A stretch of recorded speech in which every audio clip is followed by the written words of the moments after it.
Hello, everyone, and welcome back to another episode to the CeeLo Show. Today, we're gonna be talking about UFC 292.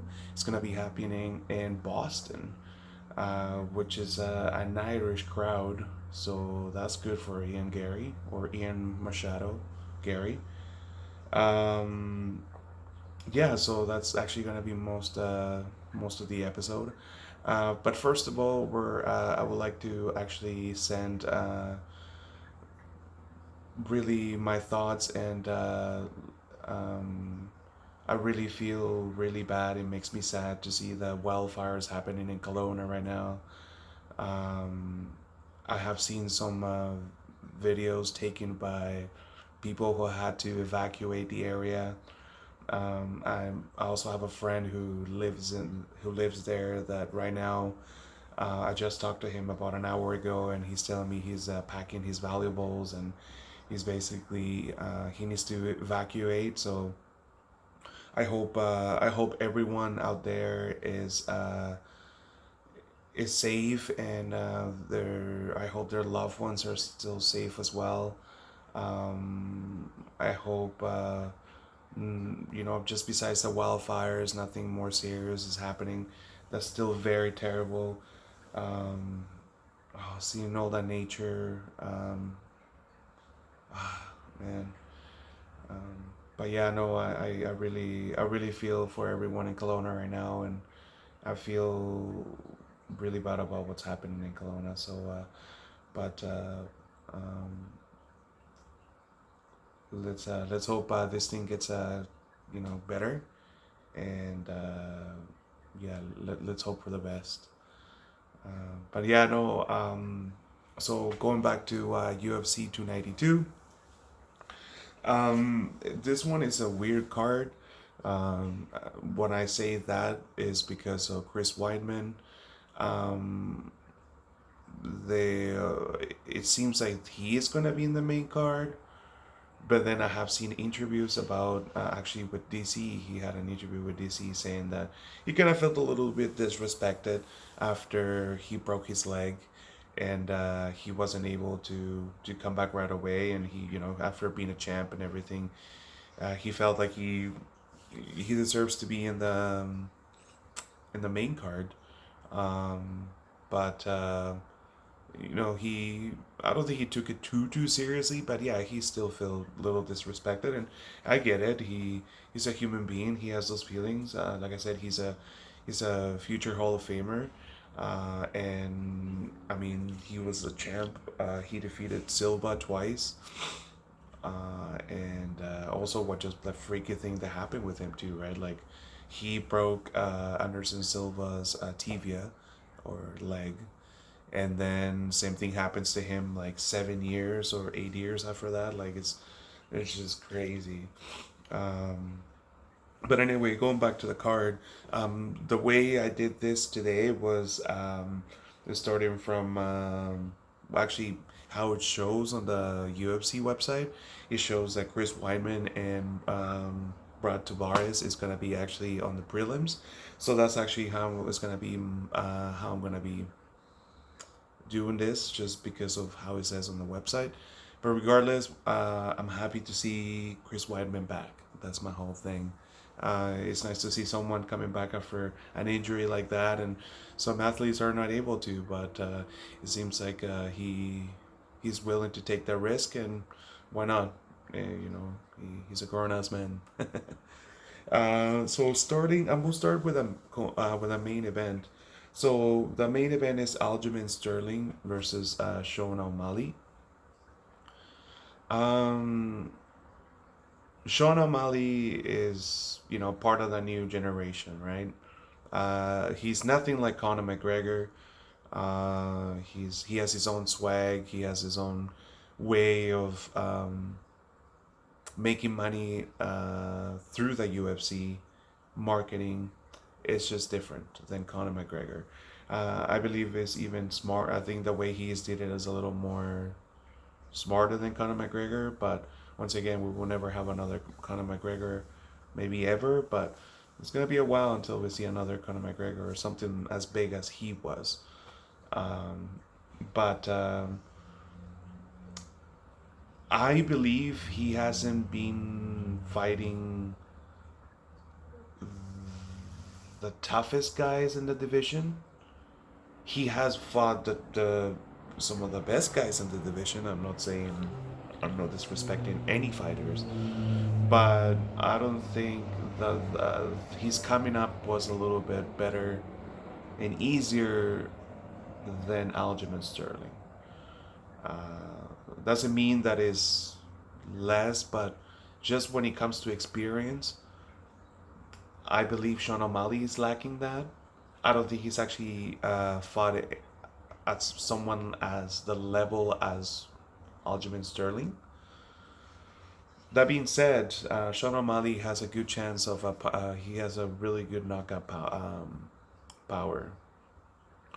So I think if he gets his right hand in there, and it can happen, the upset that can definitely happen. Actually, something that what's his name? A referee, John McCarthy, and his podcast, Weighing In. By the way, watch that podcast. He's amazing. One of my favorites. I always follow it. He actually mentioned that he does see Sean O'Malley being a champ, and I do see that as well. But I don't think is right now, and I do feel the same way. The only, like I said, the only way I see that happening is an upset. That's the only way I can see that happening. Um, yeah, it's gonna be a tough one because I don't see. Yeah, no, that's the only way I can see that. Um, Maybe even a decision, but yeah, hardly. I mean, uh, I think well, actually, I believe Aljamain Sterling. People, he's actually really underrated. He has actually achieved a lot of great things, a lot of great things. So, um, and if you think about it, he actually defeated one of the best one, two of the best bantamweights in ever in the UFC, which is Dillashaw and Henry Cejudo. Henry Cejudo beat Dillashaw. Dillashaw beat Cody Garbrandt, even though he lost one of the fights. He came back and fucking kicked some ass. Or maybe he didn't. Um, and actually, yeah, no. So, it's hard to deny that Aljamain Sterling is that good. I mean, why denying it? Why? Um, I don't know, but he gets actually a lot of hate. I was watching the press conference yesterday, and he was getting a lot of hate.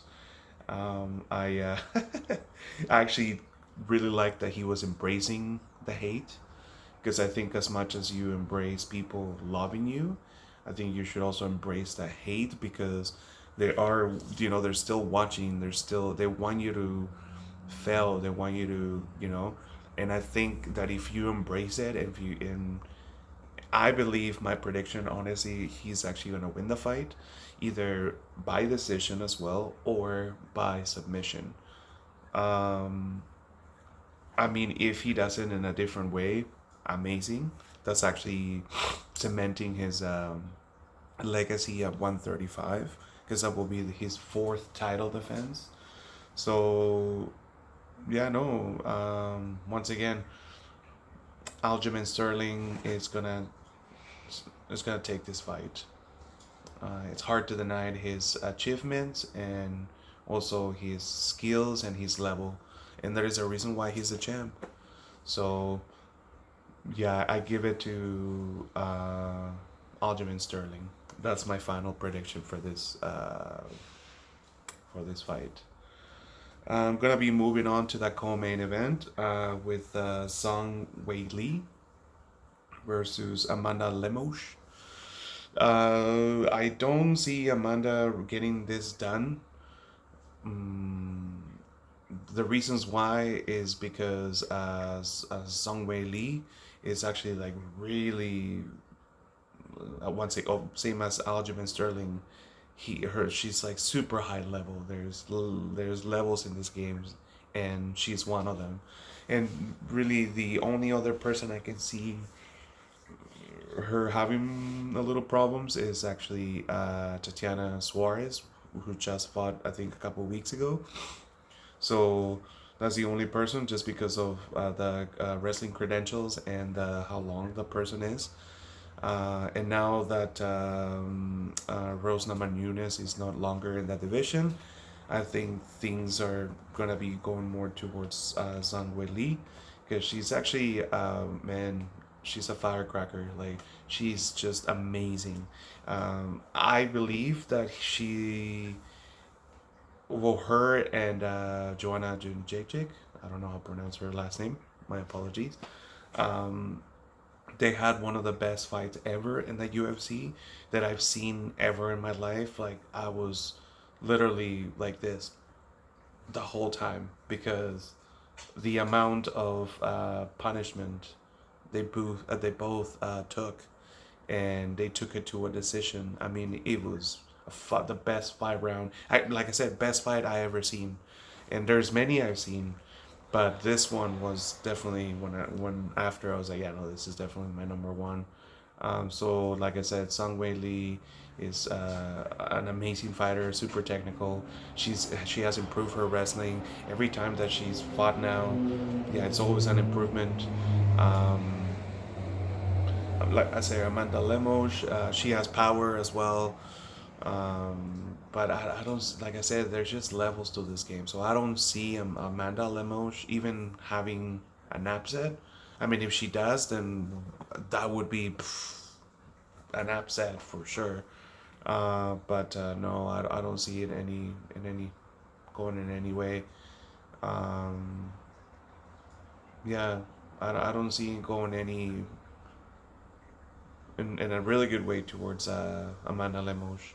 I think Zhang Weili will win by, since it's a title fight.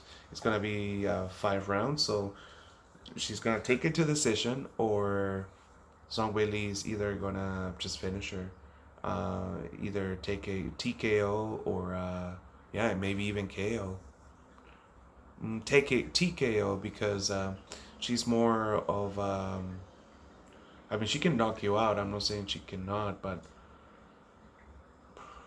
she's more volume, and that's gonna hurt you more over the how the fights over the fight. So during the fight, sorry, I should say that during the fight. So yeah, no, and my final prediction will be Zhang Weili. Now on the next fight, which I'm really happy about this, is Neil Magny against Ian Machado Gary. So Ian Machado Gary, he definitely has Conor McGregor vibes. He does talk a lot of shit. He does back it up. He's I believe he's more well rounded. He's definitely the future, as his nickname is.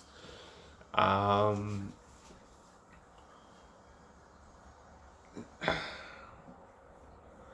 Definitely my heart wants Neil Magny to win, but I think Ian Machado Gary gets this. I think just the youth. That guy doesn't lack confidence at all. Um, that being said, Neil Magny, I know he's the gatekeeper, and he's actually, I believe he's the dark horse of the division. If you think about it, uh, I be, as Anthony Smith says, and Believe You Me podcast, which by the way, watch that podcast with Michael Bisping and uh, Anthony Smith. He said, well, he's just one of those guys that you don't expect to win some fights. So maybe this is one of those fights that you don't expect him to win, because he is an amazing fighter. He's super skilled. He's actually really high level. I believe maybe if he actually changes something mentally, which I think that's what it is. I don't think it's something that he's really doing technically. I think it's more up here. Um, if he does change it, I believe he can even be a world champ. But yeah, that I think that's something that he just needs to figure it out. Once again, I'm not a fighter. I'm just a fan. I've been watching UFC since the basically, like I said, Silva era, Anderson Silva era. So, I'm just saying all this based off what I'm seeing, not at us, because I'm not a fighter. Um, so yeah, like I really want Neil Magny to win this fight. I think that would really help him get in more more money. Um, he will also get more recognition because he's actually beating one of the top guys right now coming up. So I like that. Now Ian Machado is not. Yeah, he's even though he talks a lot of shit, he does the Conor McGregor thing a little bit. It works for him. It's just one of those things like it sucks. It's actually not my favorite thing too, but it's you gotta respect the guy, right? Like you gotta back it up, like Conor McGregor said. So yeah, can really hate the guy if that's a way of him promoting himself and making money, and be able to be the future as he says, and be a future champ, and I can be a killer too, right? So my final prediction will be Ian Machado. And that's my predictions are based on actually money. So I will go in that way if you're, putting money down there, throwing money, which I do bet too as well. So I know how that is. But in this way, I'm not really thinking with my heart. I'm thinking more like actually just technically and just from what I've seen. And yeah, just I do believe Ian Gary will get this, but I wouldn't be surprised if Neil Magny wins this fight. I really hope he does. It will be amazing, actually, if he does. Now we're gonna be moving on to another fight that I don't really know Demon Blackshear, and I don't really know much about Mario Bautista. Um, I know that Blackshear just fought a couple weeks ago, and I think he's in a two-win fight streak, back to back. So I think he's coming back into another fight. I think he didn't. I think he hasn't taken any damage in the other one, so that's why he feels confident coming back into this one. And I don't really know much about this younger generation, but I really do appreciate the UFC that they're putting the younger generation in the cards like this, because then that's what they need. They need to build their stars. So I totally get it. Uh, but that's why I want to say the whole Chris Weidman thing. But I'll get to that after. Um, so yeah, like I said, Blackshear. That's really all I know about him. He's a young guy. He's coming up. He's killing it right now, and he looks pretty good. That's all I can say. And now with Mario Bautista, the only thing I know is that his trainer partner is Sean O'Malley, which is in the main event. So I think if you're training with someone like Sean O'Malley, which like I said, I do believe that he will be a champ one day. He has a lot of great skills. He's an amazing fighter, amazing marketing and everything. And even Sean O'Malley talks good things about his trading partner. So that's a good thing.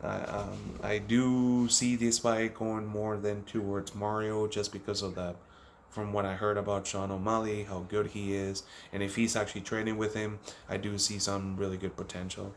Um, I don't know if he's undefeated. Like I said, I don't really know much about both of these fighters. I wish I knew a little more.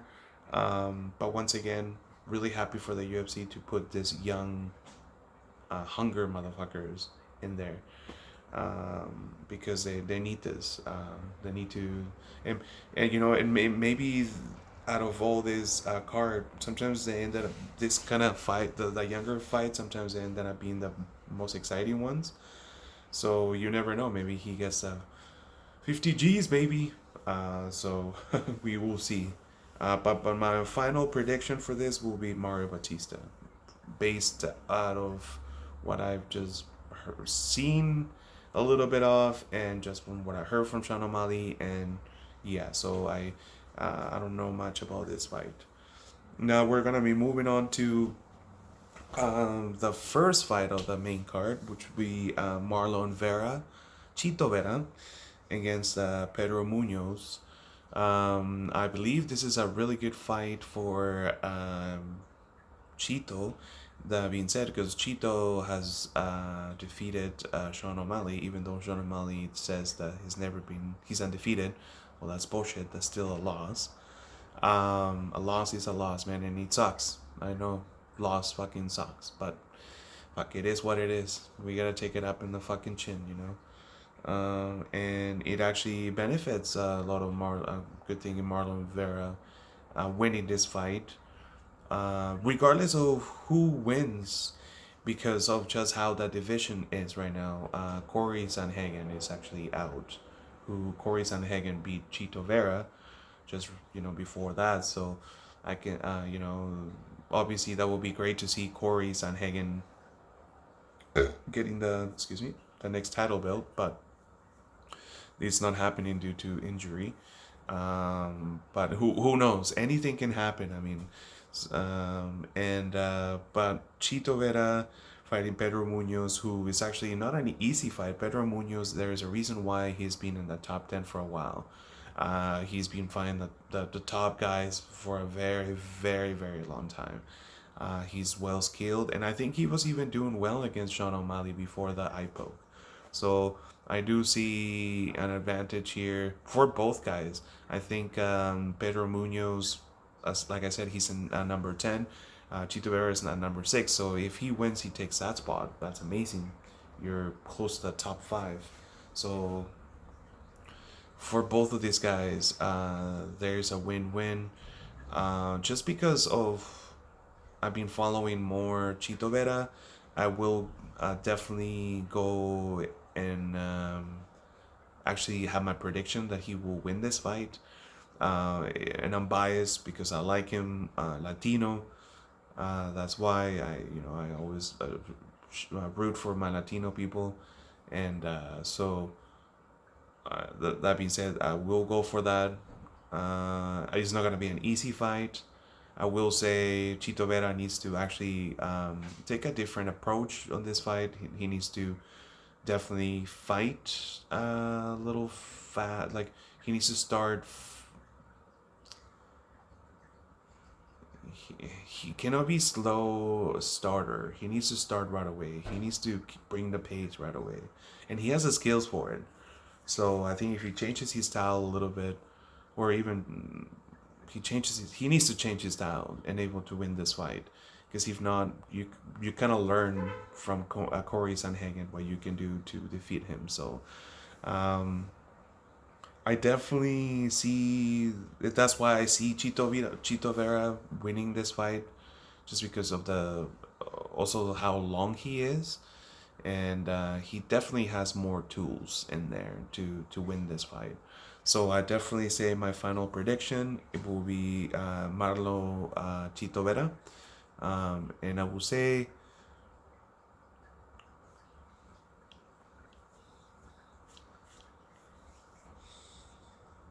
decision. It's gonna be a 3-rounder. Pedro Munoz is not like I said, he's not an easy fight. He's a tough motherfucker. So yeah, no, it is gonna be a tough one. But I will say decision. And in an awesome world, I will definitely say submission. So, because Chito is amazing in jiu-jitsu, so why not? That would be definitely my final prediction then. And now I'm gonna be talking about Chris Weidman. When I was talking about earlier, he's disappointed and feels disrespected not being in the main card. I think for the UFC, I see both sides. I see Chris Weidman's, which I mentioned earlier. I share my thoughts about that now, and I see also the perspective in the UFC. Why were you gonna put a guy, and it sucks, I know it fucking sucks, but a guy who unfortunately had a really terrible injury, and it's coming back, and you don't know how he's gonna be mentally. He hasn't fought in 2 years plus. He's fighting a tough guy, which is Brad Tavares. Brad Tavares has been fighting everyone, everyone in the division. So it's not an easy fight for Chris Weidman to come back. But definitely, if he wins this fight, and he's talking about being a contender and go back to being a champ, this is a great start for that. Now going back to the like I said, at UFC, I see that they didn't wanna risk it. Um, no, in other ways you can see it in a different perspective, which I see in different interviews, even with DC. While he said he felt disrespected, he even DC he put it in a different perspective and said he's like, hey, the prelims are in the ESPN now and they're on free TV, so you're gonna more people actually gonna be seeing you because people watch that because it's for free more than the pay per view because right nowadays the pay per view prices, as we all can share, are ridiculous. At least here in Canada is $70, almost $80 a pay per view. Like, I'm sorry, they're hard to get. So it's one of those that yeah. I mean, I'm definitely buying this pay per view, but is they're getting expensive, right? So if maybe I don't know, they can make it a little cheaper, but that ain't gonna change. But yeah, no. Going back into the fight, Chris Weidman returning after an injury just like that, it worries me, especially when he says that he actually wants to kick with that leg again. He feels really confident. Man, I get it, um, but at the same time, oh man, I feel like as men, sometimes we feel overconfident, and then we ended up making it worse sometimes because I've been in that situation where I'm not supposed to be doing certain things, but I still do because I felt like great. And but anyway, I really hope that's not the case with Chris Weidman. Now, once again, I'm just a average Joe. I'm just I try to go to the gym now more often, but yeah, but like I'm not an athlete, so it's different. I understand athletes will heal better sometimes, most of the time, and they're not, but there are some not, but most of the time athletes heal well because they take care of their bodies really good. So I really hope that that is not the case. I really think Brad Tavares is also a really good fight for him. If he wins this fight, he also gets the chance to get into the contender and even get into the talks and even fighting even Derek Brunson next.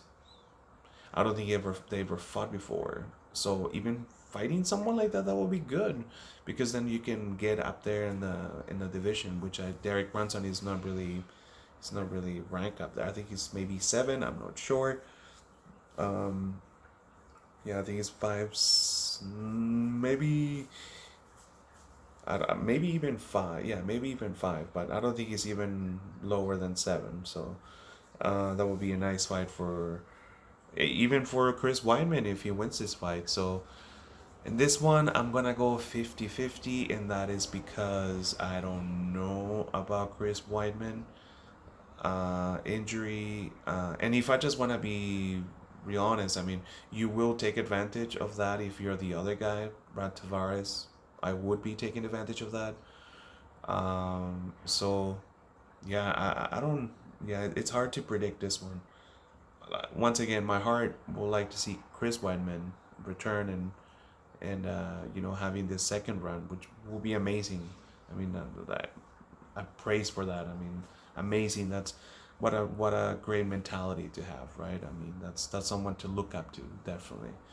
Um, but once again, just an injury like that just worries me. That's all. So in this one, my final prediction,